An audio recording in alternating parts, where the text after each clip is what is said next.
और चलिए आपको सीधा बिहार के मोतिहारी लिए चलते हैं। रक्षा मंत्री राजनाथ सिंह क्या कुछ कह रहे सुनते हैं। केवल सरकार बनाने के लिए नहीं कर रहे हैं, हम राजनीति कर रहे हैं तो देश बनाने के लिए राजनीति कर रहे हैं। मेरे बहन, भाड़ में जाए ऐसी राजनीति, जिस राजनीति के कारण हमारा देश का मस्तक न ऊंचा हो, ऐसी राजनीति भाड़ में जाए।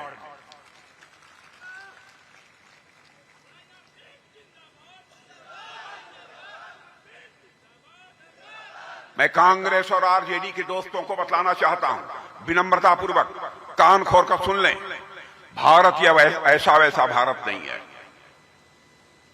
भारत के ऋषियों और मनीषियों ने केवल भारत की सीमा में रहने वाले लोगों को ही अपने परिवार का सदस्य नहीं माना है, बल्कि पूरे विश्व की धरा पर रहने वाले लोगों को अपने परिवार का सदस्य मानते हुए वसुधैव कुटुंबकम का संदेश सारे विश्व को दुनिया के किसी देश की धरती से गया है तो हमारे और आपके देश की धरती भारत की धरती से गया है। मेरे बहनों भाई,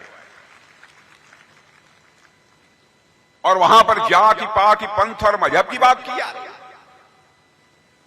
सामाजिक ताने बाने को एकदम छिन्न भिन्न करने की कोशिश की जा रही है।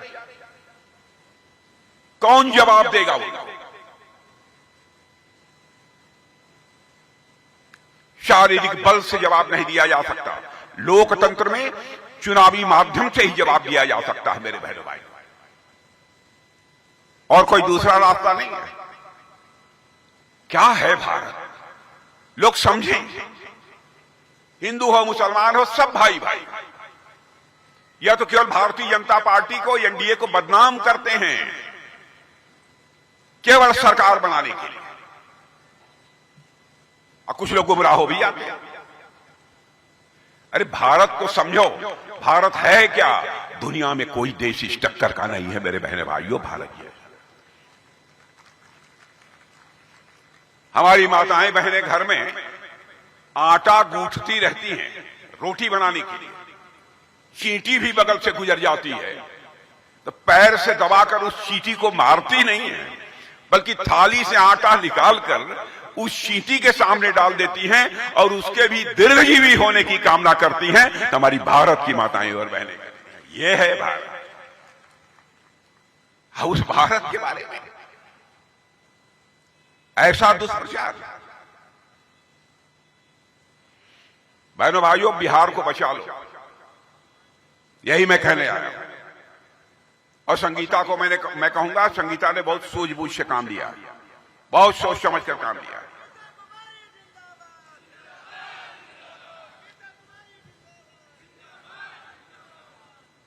अब आप कहेंगे कि आप लोग क्या क्या करेंगे, तो जो कुछ भी हम लोगों ने घोषणा पत्र में कहा है, मैं समझता हूं उसके पहले आप लोगों ने बतलाया है कि नहीं बतलाया? घोषणा पत्र में बतला दिया था, मालूम हो गया है ना।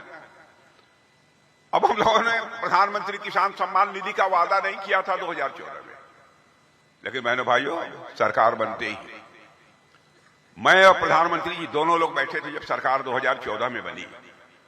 अधिकारियों की बैठक ले रहे थे प्रधानमंत्री जी, मैं भी बगल में ही बैठा था। मैंने पूछा, ये खाता क्यों खुलवा रहे हैं, इतनी जल्दी क्या है? कहे राजनाथ जी बाद में बताएंगे। बाद में उन्होंने बताया बैठक समाप्त होने के बाद, इसका लाभ क्या होगा। उन्होंने कहा, इसके माध्यम से हम घर घर में पैसा भेजें। वाह! और बहनों भाइयों, प्रधानमंत्री किसान सम्मान निधि के अंतर्गत 6,000 आपके खाते में पहुंच रहा है।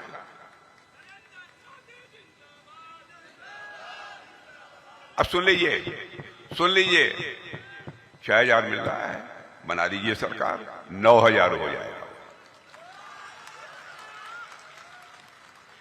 अब देखिए, यदि कांग्रेस का शासन होता और लालू जी का शासन होता, या हमारे नौजवान तेजस्वी का शासन होता, तो क्या होता? 6,000 रुपया सरकार के खजाने से चलता, बामुश्किल 2,000 रुपया आपकी पॉकेट में पहुंचता। ये सच है कि नहीं?